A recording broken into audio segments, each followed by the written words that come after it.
In this video, I'm going to show you how to assign a macro to a button in Google Sheets. Launch your Google Chrome web browser. In the top right corner, click on the grid icon. From the drop-down menu, click on Sheets. Let's open a document. If I go to Extensions, then Macros, you can see that there is a macro called Format already here. Remember that you need a macro to assign to a button. Now, let's create a button. In the title bar, click on Insert. In the drop-down, click on Drawing. In the Drawing menu, take a shape. Double-click on the shape to add text. Give a name to the button. Click on Save and Close. Here is our button. Click on it. On the button, click on the three-dot icon. In the drop-down, click on Assign Script. Type the name of your macro.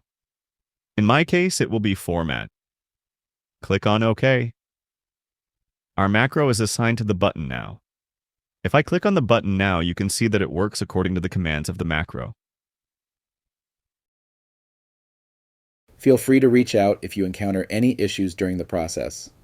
If this video helps you out, please leave a like and subscribe.